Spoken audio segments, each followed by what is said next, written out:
श्री शिवाय नमस्तुभ्याम। हर हर महादेव। कैसे हैं आप सब। देखिए, हम सभी जानते हैं कि अभी सावन मास का पवित्र महीना चल रहा है। सावन मास में सबसे ज़्यादा पवित्र दिन होता है सावन का सोमवार, यानी कि सोमवार का दिन। और अगर उसी सावन के सोमवार के दिन अष्टमी तिथि पड़ जाती है, प्रदोष की तिथि पड़ जाती है, पूर्णिमा तिथि पड़ जाती है, तो ये बहुत ही खास हो जाती है। त्रयोदशी तिथि पड़ जाती है, साथ ही साथ शिवरात्रि पड़ जाती है, तो ये और भी खास हो जाती है। तो इस बार जो सावन का जो सोमवार, जो सबसे पहला सोमवार है, उसी दिन अष्टमी तिथि है। सावन की सोमवार की अष्टमी तिथि। और सोमवार की अष्टमी बहुत ही खास होती है क्योंकि इस दिन शिव और पार्वती का मिलन होता है, तो इसीलिए बहुत ही खास तिथि हो जाती है। तो सोमवार की अष्टमी पर विशेष मनोकामना की पूर्ति के लिए आपको बहुत ही सुंदर सा उपाय करना है। देखिए, इस बार 10 जुलाई को सोमवार की अष्टमी तिथि है और आपको इसी दिन बहुत ही सुंदर से उपाय करना है। देखिए, आज के इस वीडियो में हम आपको 3 महा उपाय बताएंगे। ये तीनों उपाय बहुत ही खास है। सबसे पहला उपाय शहद से मनोकामना पूर्ति का महा उपाय, बहुत ही प्यारा उपाय है। दूसरा जो उपाय है, कच्चा दूध बेलपत्र से अर्पित करना और आपकी जो भी विशेष मनोकामना होगी वो परिपूर्ण हो जाएगी।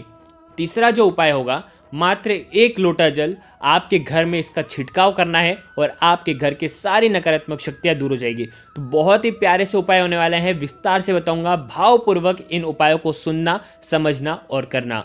पूज्य गुरुदेव की ही कथा सुनकर के समझाने का प्रयास कर रहा हूं, लेकिन उससे पहले वीडियो को लाइक कर दीजिए और पहली बार अगर चैनल पर आए हैं ना, तो चैनल को ज़रूर सब्सक्राइब कर दीजिए। देखिए, सबसे पहला उपाय जिसके बारे में हम बात कर लेते हैं, आपकी कोई विशेष मनोकामना है जो कई दिनों से परिपूर्ण नहीं हो रही है, तो इस दुर्लभ योग में सोमवार की अष्टमी, वो भी सावन की, इस दिन आपको सुंदर सा उपाय करना है। ये उपाय विशेषकर शहद से करना है। थोड़ा सा 1 बूंद शहद लेना है, ठीक है। साथ में 1 बेलपत्र लेना है, साथ में लेना है लाल चंदन, आपको थोड़ा सा ही लाल चंदन लेना है, ठीक है। और साथ में लेना है पीला चंदन। ये 4 सामग्री आपको लेकर के जाना है और साथ में लेना है 1 लोटा जल। तो बहुत ही प्यारा से ये उपाय है। देखो, इस उपाय को करने से आपके जीवन की समस्त बाधाएं जो हैं वो दूर हो जाएगी और आपकी समस्त मनोकामना है वो परिपूर्ण हो जाएगी। कोई भी मनोकामना आपकी है तो जो कई दिनों से परिपूर्ण नहीं हो रही है और आप चाह रहे हैं कि वो परिपूर्ण हो जाए, तो आपको इस दिन को गंवाना नहीं है। ये दिन सबसे सर्वोत्तम है और इस दिन आपको ये सुंदर सा उपाय करना है। ये उपाय सुबह से लेकर के रात्रि तक, जब आपकी इच्छा हो तब आप ये उपाय कर सकते हैं।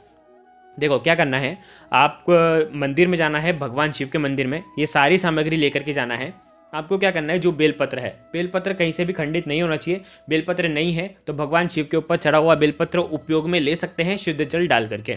देखो, बेलपत्र को आपने स्वच्छ कर लिया, शुद्ध जल से धो दिया। उसके बाद आपको क्या करना है, बेलपत्र की जो ऊपर वाली चिकनी वाली जो साइड है ना, वहाँ पर आपको लाल चंदन का लेपन करना है। देखो, वीडियो के अंदर बताने का प्रयास किया है, इस प्रकार से लाल चंदन का लेपन आपको पूरे में कर देना है, ठीक है। लाल चंदन बाजार में आसानी से मिल जाता है, शुद्ध जल डाल करके उसका लेपन पूरा कर देना ऊपर वाली पत्ती पर। नीचे की जो 2 पत्ती है, ये 2 पत्ती पर आपको पीले चंदन का लेपन करना है, ठीक है। आगे आपको बात समझ में, दोनों पत्तियों पर पीले चंदन का लेपन करना। देखो, ऊपर वाले पत्ती पर लाल चंदन का लेपन करने से आपके जीवन में तेज की वृद्धि होती है, यानी कि एक ऊर्जा आती है। आपके कोई भी काम करते हैं ना, आपके मन में, जीवन में एक ऊर्जा आती है, जो कार्य आप करते हैं उसमें आपको सफलता मिलती है। पीला चंदन जो है वो सौभाग्य की वृद्धि करता है। अगर आपके जीवन में बहुत ज़्यादा डिप्रेशन है, बहुत ज़्यादा दुर्भाग्य है, तो वो पीला चंदन आपकी समस्याओं को दूर करता है। अब आपको मात्र शहद लेना है और शहद कहाँ पर लगाना है, जो ऊपर वाली पत्ती है और जो नीचे वाली पत्ती है, इन दोनों को जोड़ने में जो बीच वाली डंडी का जो हिस्सा होता है ना, वहां पर आपको मात्र 1 बूंद शहद लगा देना है। देखो, वीडियो के अंदर थोड़ा सा आपको समझ में आ रहा होगा। इस प्रकार से ये सुंदर सा बेलपत्र बन जाएगा। अब इस बेलपत्र को उल्टा रखना है, कहां पर, माता अशोक सुंदरी वाले स्थान पर। आपकी जो भी विशेष मनोकामना है वो आपको बोलना है और ये बेलपत्र आपको रख देना है। ये मनोकामना आपकी ही होनी चाहिए, ठीक है, आपसे जुड़ी हुई होनी चाहिए कि मेरा ये हो जाए, मेरा वो हो जाए। समझ रहे हो ना आप। अगर आप जैसे आप मनोकामना बोलेंगे और बेलपत्र रख देंगे, डंडे का हिस्सा जलाधारी की तरफ होना चाहिए। उसके बाद 1 लोटा जल श्री शिवाय नमस्तुभ्यम का जाप करते हुए आपको अर्पित कर देना है। जैसे ही जल भगवान शिव के शिवलिंग पर स्पर्श होगा, फिर जलाधारी के वहाँ से निकलेगा, बेलपत्र को स्पर्श होगा और वो जल जलाधारी के वहाँ से जैसे ही बाहर निकलेगा वहाँ पर आपको हाथ रखना है और आपकी मनोकामना बोलनी है और उस जल को आपको आपके शरीर पर छिड़क देना है, आपकी आंखों पर लगाना है, आपके कंठ पर लगाना है। निश्चित ही आपकी जो भी मनोकामना होगी वो परिपूर्ण हो ही जाएगी। तो ये उपाय भी आप कर सकते हैं। ये मनोकामना आपसे जुड़ी हुई होना चाहिए। आगे आपको बात समझ में? देखिए, अब दूसरे उपाय के बारे में बात करते हैं। ये उपाय भी विशेषकर आपकी मनोकामना की पूर्ति के लिए है। आपकी जो भी मनोकामना होगी निश्चित ही परिपूर्ण हो जाएगी। देखो क्या करना है, 5 बेलपत्र लेना है। ये उपाय भी सुबह से लेकर के शाम तक कर सकते हैं। एक कटोरी लेना स्टील की, उसके अंदर कच्चा दूध डालना। कच्चा दूध होना चाहिए, जल वल आपको नहीं मिलाना है। पूरा कच्चा दूध डाल दिया, उसके अंदर ये 5 बेलपत्र आपको डुबो देना है। ठीक है, कच्चा दूध यानी कि उबला हुआ दूध नहीं होना चाहिए। ठीक है, अब आपको जाना है भगवान शिव के मंदिर में। सुबह से लेकर के शाम तक जा सकते हैं।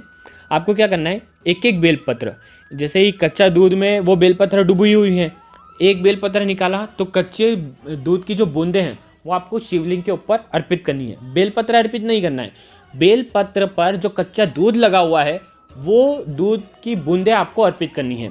आगे आपको बात समझ में? भले एक बूंद गिरे लेकिन बेलपत्र से ही घिरना चाहिए। आगे आपको बात समझ में? जैसे ही अर्पित करिए एक बूंद और वो जो बेलपत्र है वो आपको माता अशोक सुंदरी वाले स्थान पर रख देना है। आपकी मनोकामना बोलना है, श्री शिवाय नमस्तुभ्यम का जाप करना है और एक बूंद अर्पित करना है और उसके बाद माता अशोक सुंदरी वाले स्थान पर ये बेलपत्र अर्पित कर देना है। फिर दूसरा बेलपत्र निकालना दूध में से, फिर उसकी बूंद भगवान शिव के शिवलिंग पर अर्पित करना, फिर बेलपत्र माता अशोक सुंदरी वाले स्थान पर रख देना। यानी कि 5 बेलपत्र इसी प्रकार से आपको अर्पित करना है। 5 में से एक एक बूंद आपको अर्पित करवाना है और आपके जो बेलपत्र है वो माता अशोक सुंदरी वाले स्थान पर आपको अर्पित करवा देना है। और बस इतना सा उपाय करना है, आपकी जो भी विशेष मनोकामना होगी वो निश्चित ही परिपूर्ण हो जाएगी। और जो कटोरी का जो दूध रहेगा अंत में, वो पूरा कच्चा दूध भगवान शिव के शिवलिंग पर आपको अर्पित करना है आपकी मनोकामना बोलते हुए। तो ये सुंदर सा उपाय भी करना है। अंत में 1 लोटा जल भी आप चढ़ा सकते हैं। बहुत ही प्यारा सा ये उपाय है। निश्चित ही आपकी जो भी मनोकामना होगी वो परिपूर्ण हो जाएगी। 5 बूंद कच्चा दूध गिरा देना और आपकी मनोकामना निश्चित ही परिपूर्ण हो जाएगी। ये हो गया दूसरा उपाय। अब हम तीसरे उपाय के बारे में बात करते हैं। यदि आपके घर में आपको ऐसा लगता है कि बहुत ज़्यादा नकारात्मक शक्तियाँ हैं, आपके घर में पितृदोष लगा हुआ है, आपके घर में वास्तु दोष है, आपके घर में नाना प्रकार के दोष लगे हुए हैं, आपके घर में कोई भी चीज़ सही नहीं पड़ी है, क्योंकि वास्तु दोष होता है तो वास्तु दोष इसी से उत्पन्न होता है कि कहीं पर भी कुछ भी बना दिया, कहीं पर भी पलंग रख दिया, कहीं पर भी सो जाते हैं, कहीं पर भी मंदिर है आपके घर में, मतलब सब उल्टा फुल्टा है। और उसके साथ साथ आपके घर में पितृदोष लगा हुआ है, पितरों को प्रसन्न नहीं कर पा रहे हैं, पितर जो है वो तृप्त नहीं है। और इसके साथ साथ कोई भी आपकी कुंडली में दोष है, किसी भी ग्रह दोष के कारण आपके घर में क्लेश उत्पन्न होता है, आपके घर की नकारात्मक शक्तियाँ बहुत ज़्यादा है, आपके घर में कोई कुछ भी चीज़ सही साट नहीं होती है, तब आप ये उपाय कर सकते हैं। 1 लोटा जल लेकर के जाना आपके घर के मटके का और भगवान शिव के शिवलिंग पर तुमरुका जी के नाम से अर्पित कर देना। ठीक है, तुमरुकेश्वर महादेव के नाम से भी कर सकते हैं या तुमरुका जी के नाम से भी आप अर्पित कर सकते हैं। 1 लोटा जल जिसे अर्पित करेंगे, जिस लोटे से जल अर्पित कराए उसी लोटे को आप जलाधारी के वहाँ पर रखना और जल झेल लेना। ठीक है, अगर जल झेल नहीं पाते तो आप कोई अन्य कटोरी भी वहाँ पर रख सकते हैं, ताकि जो जल आपने तुमरुका जी के नाम से अर्पित करा था वो जल उस पात्र के अंदर आ जाए। आ गई आपको बात समझ में? पहली स्टेप। अब आपको क्या करना है, ये जो जल है आपको महादेव के मंदिर से लेकर के आपके घर पर आना है। देखो, जब आप लेकर के आएंगे तब महादेव से प्रार्थना करना कि ये अमृत तुल्य जल मैं लेकर के जा रहा हूँ, जो मेरे घर की सारी नेगेटिव एनर्जी को डिस्ट्रॉय करेगा, समाप्त करेगा। इस प्रकार से आपको प्रार्थना करनी है और ये जल जो है लेकर के आ जाना है। अब ये जो जल है सबसे पहले आपको आपके घर के मुख्य द्वार पर इसका छिड़काव करना है, तुमरुका जी का नाम लेकर के। घर की हर एक दीवार पर, हर एक कोने पर आपको इसका छिड़काव करना है तुमरुका जी का नाम लेकर के। देखो, पूरे घर में इसका छिड़काव करना, वॉशरूम को छोड़ देना और बाकी सारी पवित्र जगह पर आपको इसका छिड़काव करना है। चाहे आपका मंदिर हो, मंदिर में भी इसका छिड़काव कर सकते हैं।